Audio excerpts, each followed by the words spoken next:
welcome back to Let's Talk. My name is John, and today here on the channel, we are going to be talking about Friday the 13th from 1980 and its Scream Factory Blu-ray that came out in 2020. So it's spooky season, guys, and that means it's time for us to pick a franchise to review every single film in it, and this year's big-time franchise is going to be the Friday the 13th franchise. One of the biggest franchises from the 1980s, especially in the horror genre. A franchise that really hasn't had a film come out in now 14 years, if you can believe it. The last one to come out was 2009's Friday the 13th reboot. But this franchise comes from humble beginnings back in 1980 when everybody wanted to get in on the slasher bandwagon. After the success of Halloween in 1978, Sean S. Cunningham, who had previously actually worked with Wes Craven on The Last House on the Left, decided he wanted to make a slasher film of its own. And after casting everybody in New York City, they decided to go to New Jersey and film a film of their own. And that's how we ended up with Friday the 13th. You know, a catchy name dealing with another holiday, even though the film itself might not actually have anything to do with the holiday of Friday the 13th.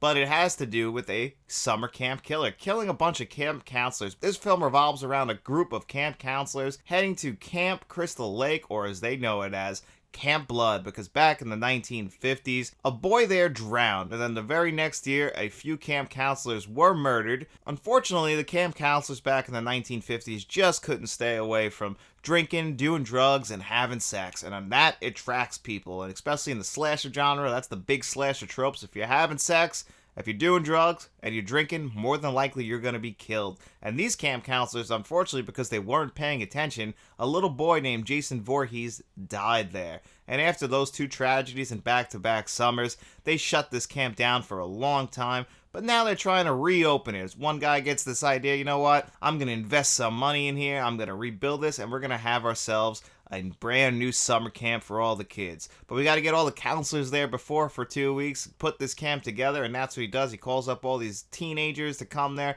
help them out, get the camp ready for all the kids.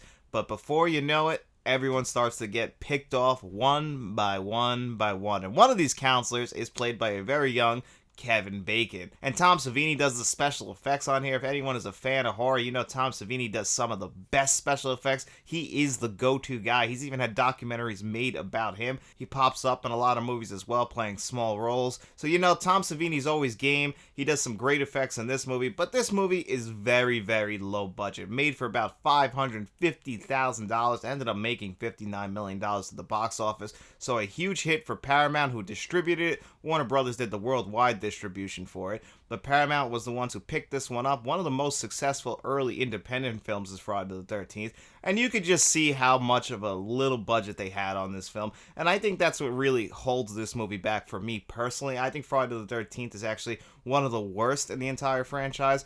I just find this movie to be very plotting and slow. The acting is really bad. I get it, you're there for the kills, but even the kills don't hold up in comparison to the rest of the franchise. Kevin Bacon's death is a big one. When he gets the thing through his neck, you can clearly tell the differences in the skin tones, whether it be from his regular skin to the prosthetic that they use to have the knife go through and have the blood come out and everything like that. All that's done by Tom Savini. At the very end, this is a spoiler for the very end of this movie, when Mrs. Voorhees pops up and she gets her head cut off, and then obviously you get the hands come up. I don't think that was Tom Savini himself, but it was his production assistant, but it definitely wasn't her hands. It wasn't Mrs. Voorhees' hands. Those were some man hands for damn sure. And, you know, all that stuff doesn't age well, but again, with the budget that they had, what they had to work with, they had to really string all this stuff together. I just find it to be very slow and plotting now. There's a lot of scenes where we see it from the killer's perspective, which is a fantastic idea for 1980. You know, seeing it from the killer's perspective and seeing the kid running from the killer. We don't know who the killer is. They leave that mystery wide open, which I think is actually the best aspect of this movie, because you end up with one of the best twist endings in film history when it's revealed that the killer has been Mrs. Voorhees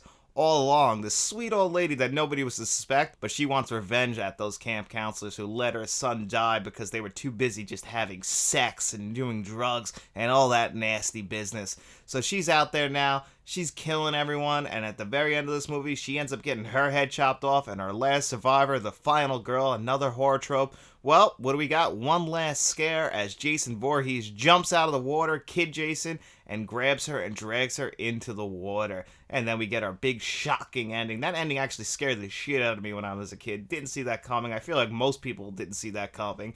And then this film would start a franchise. The very next year we get the second one in the franchise, but this one was a huge hit. People love the original Friday the 13th. They classify it as a horror classic nowadays. For me, like I said, I feel like this is one of the weaker ones in the franchise. It hasn't aged that gracefully. I appreciate it. I appreciate what they did with the budget, all the ideas that they have. There's a reason why it started a franchise, because it was so successful. So many people loved it. It's just looking back on it in hindsight, you know, there's just a lot more better films in this franchise, in my opinion. A lot more films that you have fun with. This one just feels like a needle in the haystack as far as slashes go. It's just that the name Friday the 13th carries so much value that people go running back to it as a classic horror film. I just feel like it doesn't hold up that well from a film standpoint. It's still good, especially for the 1980s, but to me, it's not as special as people would have you believe. And that's just my opinion. Even with Kevin Bacon, the acting is a little bit rough, and just from everybody in this movie, the acting. And it doesn't improve. You could say that's part of its charm, but still,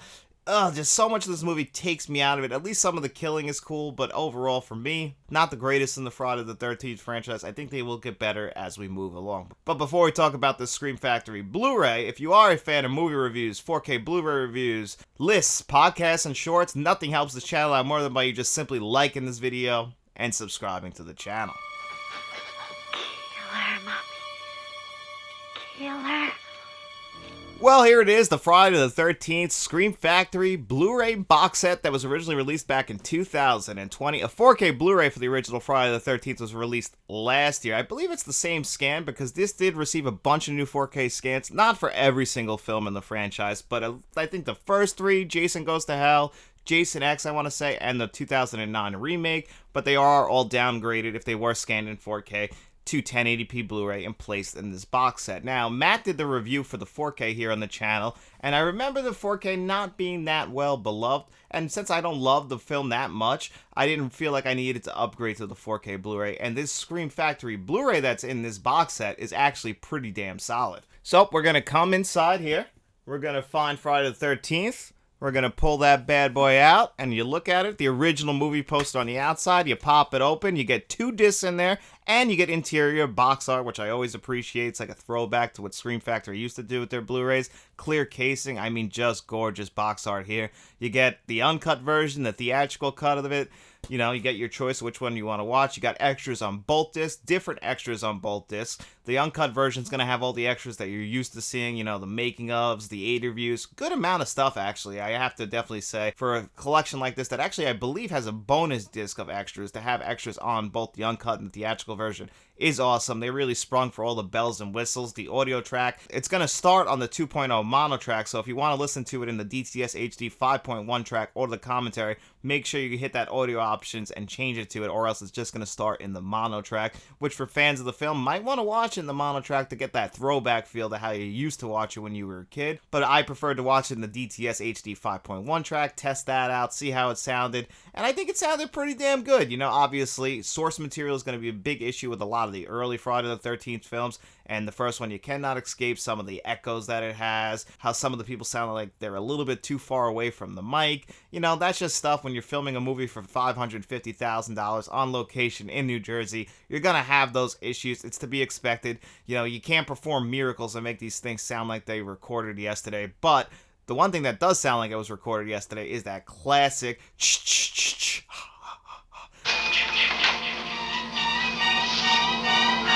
that stuff still sounds fantastic to this very day. One of the most iconic themes in horror history, probably in film history. Everyone knows the Friday the 13th theme, and it all just sounds really good. You know, obviously some audio issues are to be expected. It's not a perfect DTS HD 5.1 track, but it is still a pretty damn solid one. You're going to find that on both the theatrical and the uncut versions. Now, visually, this is by far the best looking visually I have ever seen it. I have been seeing this since it was on VHS, which the old VHS of this, if people remember it, at least the one I saw, was brutal. And that's to be expected. And honestly, that kind of did add to the charm of the movie. And that's one thing that going from the 1980s VHSs or 1990s VHSs whenever I saw them, and coming now to Blu-ray, or in some cases 4K Blu-ray, and seeing how this movie looks, it's night and day.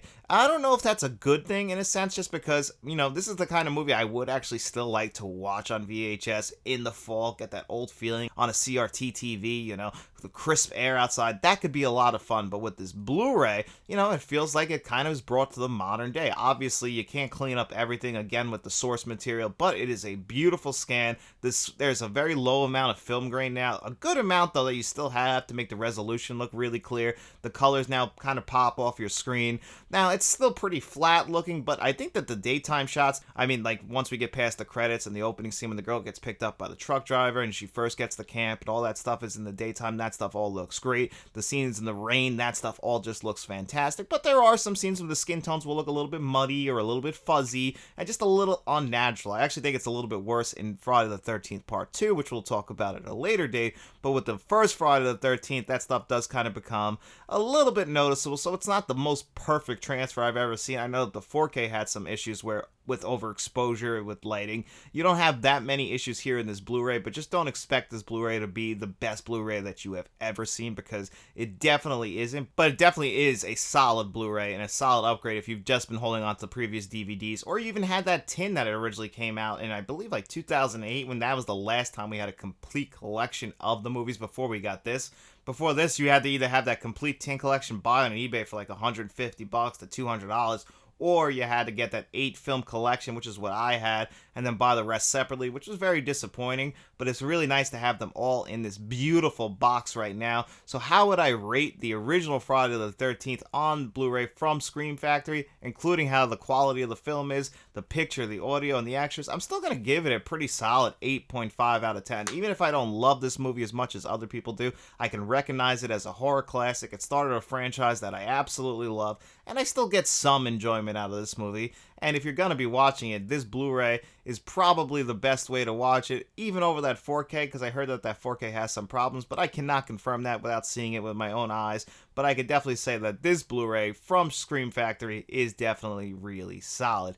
But anyway, guys, we're going to get out of here today, and if you are a fan of 4K Blu-ray reviews, movie reviews, podcasts, lists, shorts, we try and do them all here on the channel, and nothing would help this channel out more than by you just simply liking this video, subscribing to the channel, especially if you want to stay tuned for all of our Friday the 13th reviews that we are going to be doing this spooky season. Make sure you are subscribed to the channel, and then I want you guys to just get out in those streets and tell your friends about us. We'll be seeing you around.